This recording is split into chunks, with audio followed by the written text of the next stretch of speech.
Singapura negara multietnis dengan 4 penggolongan etnis utama. Yang terbanyak adalah etnis Chinese sebesar 74%, lalu etnis Melayu sekitar 14%, etnis India 9%, dan etnis lainnya seperti Eurasia, Arab, dan lain-lain sekitar 3%. Iskandar Rahmat merupakan salah satu warga Singapura beretnis Melayu. Dia lahir Februari 1979 dan memiliki seorang saudara kandung perempuan. Iskandar menempuh pendidikan di Sekolah Negeri Victoria khusus laki-laki. Di usia 18 tahun, sama seperti pemuda-pemuda Singapura lainnya, dia mengikuti wajib militer atau National Service selama 2 tahun. Usai menjalani wajib militer pada tahun 99 di usia 20 tahun, Iskandar ikut tes masuk dan diterima di Kepolisian Singapura. Dirinya bertugas di Divisi Kepolisian Bedok. Karena cerdas, efisien, dan berdedikasi, Iskandar pernah mendapatkan penghargaan dan pada tahun 2007 menjabat sebagai petugas investigasi. Karena prestasinya, Iskandar mendapat beasiswa dari kepolisian untuk melanjutkan pendidikan di Politeknik Singapura dan berhasil meraih diploma di bidang manajemen dan studi kepolisian. Terakhir, pangkatnya sersan. Meski karirnya jaya, rumah tangganya goyah. Sersan Iskandar duda, dia pernah menikah tapi singkat saja hanya setahun dan kemudian bercerai pada 2005 tanpa anak. Sejak bercerai, kehidupan Iskandar mulai kacau. Dia tersandung masalah yang tidak kunjung selesai. Utangnya menumpuk sebab katanya saat dulu menikah, dia melakukan beberapa pinjaman bank untuk cicilan flat, biaya renovasi flat, cicilan mobil, dan lain-lain.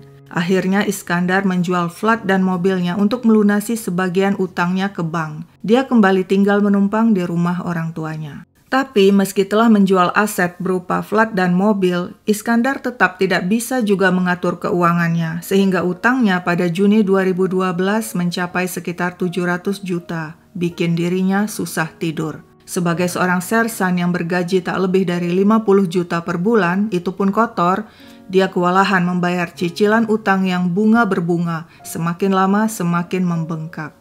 Setelah berpikir-pikir dia tak bakalan mampu membayar utang, pada Oktober 2012 mau tidak mau Iskandar terpaksa mengajukan permohonan bangkrut ke pengadilan. Pengajuan permohonan bangkrut atau file bankruptcy biasanya merupakan jalan terakhir yang ditempuh seseorang yang tidak mampu lagi melunasi utang-utangnya. Konsekuensinya, semua aset pribadi si pengutang atau debitur akan dikelola petugas yang nantinya akan menjual aset-aset si pengutang guna membayar para kreditur. Si pengutang akan dibatasi dalam aktivitas keuangan dan akan sulit untuk mendapatkan pinjaman lainnya, juga sulit untuk menyewa properti.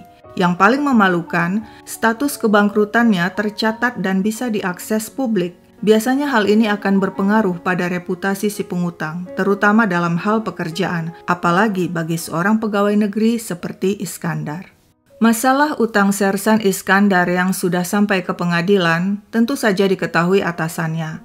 Akibatnya pada Januari 2013, Iskandar dikenakan tindakan disipliner. Yang tadinya dia menjabat posisi bergengsi sebagai petugas investigasi, kini dirinya harus rela dimutasi ke divisi biasa. Dia juga dilarang membawa senjata api.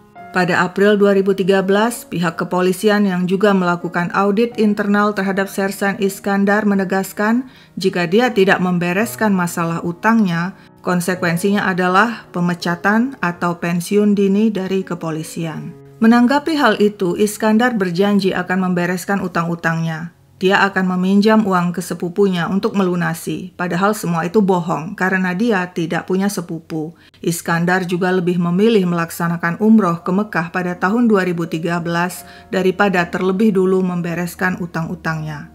Demikianlah waktu terus berlalu. Iskandar masih diberi waktu oleh pengadilan guna melunasi utang-utangnya yang menumpuk itu.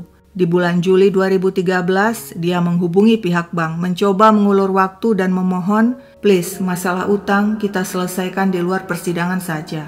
Iskandar berjanji akan melunasi sekitar 500 juta, yakni lebih dari separuh utangnya yang berjumlah 700 juta itu. Bank setuju, tapi dengan syarat pembayaran paling lambat 4 Juli 2013.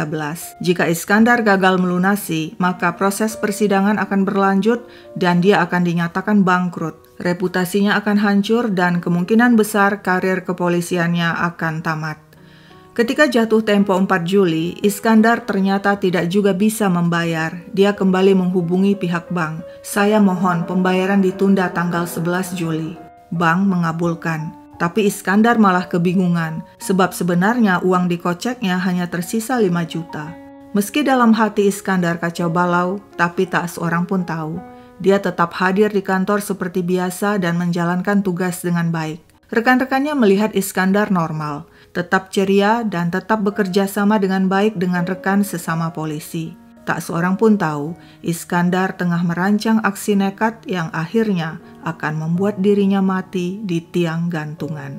Begini ceritanya. Rumah ini milik Tan Boon Sin dan istrinya, terletak di Hillside Drive di daerah Kovan, Singapura, termasuk kawasan hunian menengah atas. Boon pengusaha bengkel dan mempekerjakan beberapa karyawan. Dia dikenal periang, sederhana, dan baik hati. Saking baiknya, ketika seorang karyawan bengkelnya yang berkewarganegaraan Malaysia tidak bekerja selama 6 bulan karena harus mengurus istri yang sakit di Malaysia, Boon tetap menggajinya secara penuh. Sehari-hari Boon berbahasa dialek Tionghoa dan Melayu karena dia tidak bisa berbahasa Inggris. Meski usianya sudah menjelang 70 tahun, berjalan tertatih dan sebentar lagi lututnya akan dioperasi karena mengalami pengeroposan, Boon tetap aktif menjalankan usahanya dan melakukan kegiatan lainnya. Di rumah dia hanya tinggal berdua dengan sang istri sebab ketiga anak mereka sudah dewasa dan memiliki tempat tinggal masing-masing. Si sulung Tan Chi Hyong yang berusia 42 tahun dan sudah berkeluarga memiliki bakat bisnis seperti ayahnya. Dia menjalankan usaha peralatan elektronik. Pada November 2012, Boon ditimpa masalah. Hal itu dilaporkannya kepada Divisi Kepolisian Bedok. Saat itu yang menangani kasusnya adalah petugas investigasi Sersan Iskandar Rahmat yang bisa berbahasa Melayu. Boon mengatakan dia kehilangan sebagian uang tunai dan koin emasnya yang disimpan di brankas di Certis Cisco, sebuah perusahaan penyedia jasa pengamanan barang-barang berharga. Namun hingga Juli 2013, kasus itu belum terpecahkan. Iskandar yang sudah dimutasi dan tidak lagi menjabat petugas investigasi masih mengingat dengan jelas kasus pending itu. Dan demikianlah Iskandar kemudian menetapkan Tan Boon Sin sebagai target guna melunasi utang-utangnya. Demikianlah pada Rabu 10 Juli 2013, sehari sebelum dia harus melunasi utangnya ke bank, Iskandar menyiapkan sebuah kamera CCTV palsu dan surat perintah palsu kepolisian. Dia sengaja memakai seragam petugas investigasi, juga membawa walkie-talkie. Dengan mengendarai skuter, dia datangi tempat rental mobil. Dia harus menyewa mobil agar penampilannya sebagai investigator meyakinkan. Setelah menyewa sebuah Nissan Sunny untuk 2 hari dan memarkir skuternya di dekat tempat rental, Iskandar kemudian menelpon Boon dari telepon umum. Kepada Boon, Iskandar mengatakan dirinya petugas investigasi di Divisi Bedok dan akan menindaklanjuti kasus Boon yang pending. Dalam bahasa Melayu, Iskandar menjelaskan pelaku pencurian uang dan koin emas milik Boon ternyata adalah petugas Certis Cisco sendiri. Kami mendapat informasi si pelaku akan melakukan pencurian lagi dan kami akan memasang CCTV di dalam brankas milik Uncle untuk bukti agar bisa menangkap pelaku. Boon tentu saja setuju. Pukul 2 siang mereka pun bertemu di sebuah SPBU di Jalan Afifi di dekat gedung Certis Cisco. Iskandar menyerahkan CCTV yang dibawanya dan minta Boon untuk menaruhnya di dalam brankas miliknya. Kosongkan brankas Uncle dan masukkan kamera CCTV ini. Di sela percakapan, Iskandar berlagak sibuk berkomunikasi lewat walkie-talkie seolah-olah rekan polisi lainnya juga tengah memantau dari kejauhan. Demikianlah dengan membawa sebuah tas kosong berwarna oranye, Boon masuk ke gedung menuju brankasnya. Sementara Iskandar memindahkan mobilnya dan parkir di tempat lain tak jauh dari SPBU. Tak lama kemudian Boon keluar dengan membawa tas oranye berisi uang dan barang-barang berharga lainnya, sebab dia sudah mengosongkan brankas miliknya dan memasukkan CCTV ke dalamnya. Untuk keamanan, saya akan temani Uncle pulang karena Uncle membawa uang dan barang berharga. Rekan saya akan mengawal dari belakang, kata Iskandar pada Boone. Dengan mengendarai mobil Camry milik Boone, mereka pun menuju rumah Boone. Kebetulan saat itu jalan ramai oleh kendaraan. Iskandar pura-pura berkomunikasi lewat walkie-talkie lalu mengatakan kepada Boone, rekan saya terhambat mengikuti kita karena jalanan macet, dia masih di belakang. Tak lama kemudian mereka pun tiba di rumah Boone di Hillside Drive. Boone memasukkan mobil lalu menutup dan mengunci pagar. Dia masuk ke dalam rumah dengan membawa tas oranye diikuti oleh Iskandar. Tak seorang pun berada di rumah sebab istri Boone sedang pergi. Iskandar lantas mengatakan dia akan menunggu rekannya tiba dan nanti bersama-sama akan mencatat laporan dan keterangan Boone tentang penempatan CCTV di brankas tadi. Pada saat yang sama, tatapan Iskandar terus tertuju pada tas oranye berisi uang dan barang berharga milik Boone yang ditaruh pria itu di lantai. Iskandar ingin segera mengambil dan membawanya kabur, tapi dia menunggu saat yang tepat. Sementara itu, Boone menyuguhkan minuman untuk Iskandar. Iskandar memantau sekeliling dan dia khawatir sebab pagar dikunci. Bagaimana nanti dia kabur? Dia pun berkata, "Uncle, saya mau merokok di luar." Boone kemudian membuka pagar dengan remote agar Iskandar bisa merokok di luar. Usai merokok, Iskandar masuk. Ketika Boone hendak menutup pagar, Iskandar mencegah. "Rekan saya sebentar lagi datang," katanya berbohong. Kembali tatapan Iskandar tertuju pada tas oranye yang ditaruh di lantai. Dia ingin mengambilnya, tapi terlebih dulu dia izin ke toilet. Begitu keluar dari toilet, Iskandar melihat tas oranye sudah tidak ada lagi di lantai. Pada saat yang sama, dia lihat Boone sedang berada di ruang tamu sibuk menelpon. Sudah pukul 3 sore. Iskandar pura-pura berbicara lewat walkie-talkie seolah terburu-buru lalu berkata kepada Boone, "Ayo Uncle, bawa tas itu dan kita kembali ke brankas. Rekan saya bilang si pelaku sekarang sedang membuka brankasmu." Boone tampak terkejut lalu kembali menelpon seseorang. "Ayo cepatlah Uncle," desak Iskandar. Tiba-tiba Boone datang dengan menghunus sebilah pisau. "Kamu tipu saya ya?" bentaknya seraya menyerang Iskandar dan mengayunkan pisau. Iskandar mengelak dan berhasil merebut pisau. Boone melawan hingga Iskandar menikam leher pria itu.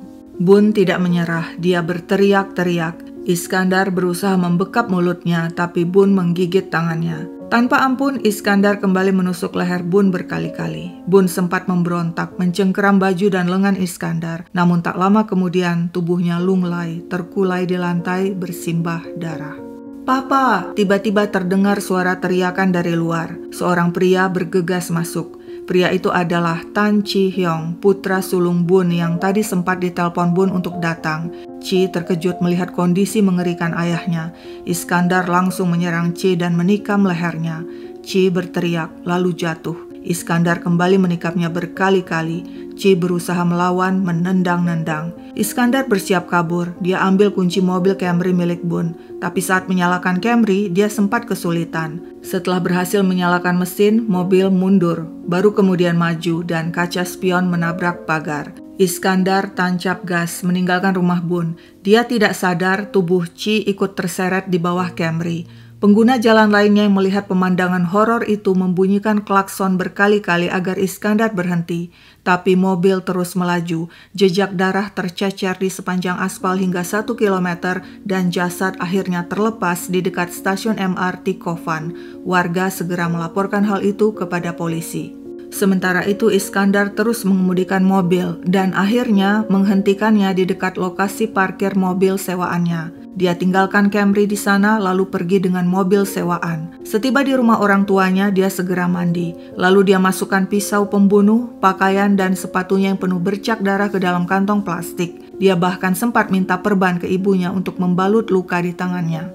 Selanjutnya Iskandar pergi dengan mengendarai mobil rental, membawa tas berisi pakaian, juga kantong plastik berisi pisau, pakaian, serta sepatu penuh bercak darah. Di kawasan East Coast Park, dia lempar kantong plastik ke kanal. Malamnya, dia mengembalikan mobil sewaan ke tempat rental, sekalian mengambil skuternya yang diparkir di sana. Pukul 11 malam dengan skuter dan tas berisi pakaian, dia melarikan diri ke Johor Bahru, Malaysia. Di sana dia datangi seorang dokter di sebuah klinik untuk mengobati lukanya. Saya jatuh dari sepeda motor dan menabrak tiang lampu, katanya berbohong. Dokter lalu menjahit luka di tangannya dan memberinya antibiotik. Sementara itu, polisi Singapura begitu menemukan jasad Chi menelusuri ceceran darah yang menuju sebuah rumah di Hillside Drive, dan di rumah itu polisi menemukan korban lainnya tewas, yakni Bun yang merupakan ayah Chi. Polisi kemudian memeriksa rekaman CCTV di rumah tetangga dan CCTV di beberapa titik di jalan, juga menanyai saksi-saksi yang melihat Iskandar mengemudikan mobil Camry milik Bun. Polisi memeriksa latar belakang Bun yang ternyata pernah melaporkan kasus pencurian yang awalnya ditangani Sersan Iskandar. Dan anehnya, sejak kejadian pembunuhan itu, Sersan Iskandar menghilang, tak pernah lagi masuk kantor. Polisi menduga Iskandar ada kaitannya dengan kasus pembunuhan itu. Dan demikianlah setelah melakukan investigasi menyeluruh, pada Jumat malam 12 Juli 2013, yakni 2 hari setelah kejadian, polisi berhasil meringkus Iskandar saat minum teh di sebuah restoran di Johor Bahru. Seminggu kemudian pada 18 Juli, polisi menemukan tas oranye milik Bun yang berisi uang dan barang berharga yang ternyata disembunyikan pria itu di dalam gudang di rumahnya sebelum pembunuhan terjadi. Di TKP, polisi banyak menemukan sidik jari dan DNA Iskandar. Di persidangan, Iskandar lewat kuasa hukumnya menyampaikan pembelaan. Iskandar hanya berniat merampok uang Bun, dia tidak pernah berniat membunuh Bun dan sang anak C.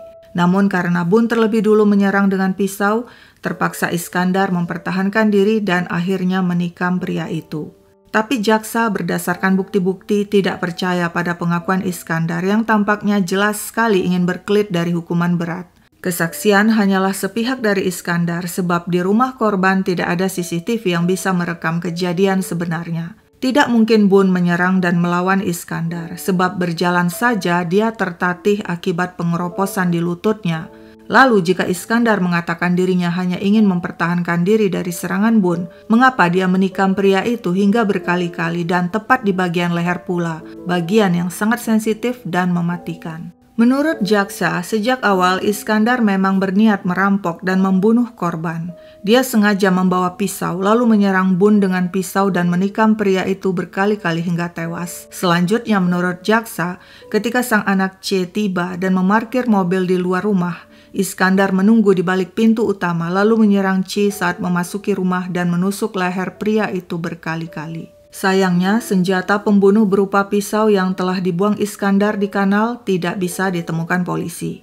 Di persidangan, Iskandar mengatakan dia tidak tahu saat jasad C terseret mobil Camry yang dikemudikannya. Ketika mendengar orang-orang mengklakson dirinya, dia pikir mungkin karena orang-orang melihat bercak darah di bodi mobilnya.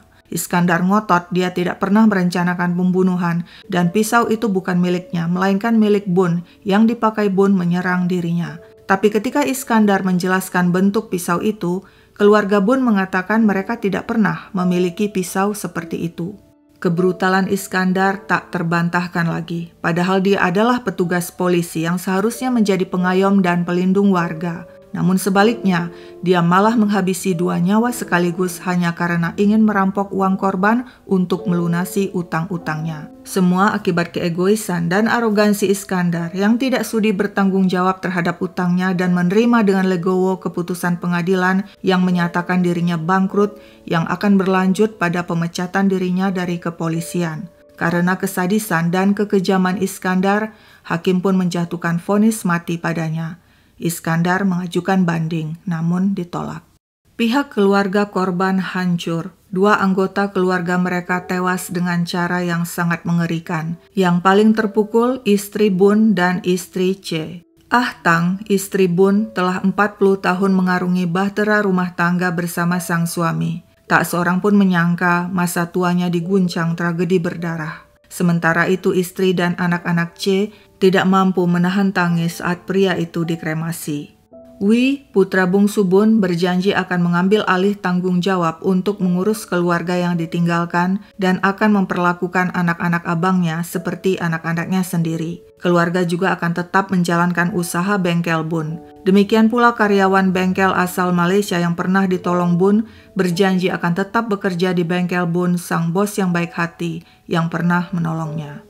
Kasus ini kerap disebut sebagai Kovan Double Murders, yakni pembunuhan ganda Kovan, karena menelan 2 korban jiwa dan terjadi di kawasan Kovan. Peristiwa ini tercatat sebagai salah satu kasus kriminal yang menggemparkan Singapura karena kesadisannya dan pelakunya seorang polisi.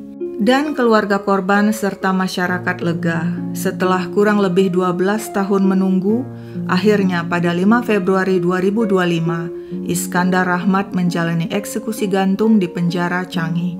Dia mati di usia 46 tahun. Sekian dulu ceritaku, sampai jumpa kapan-kapan.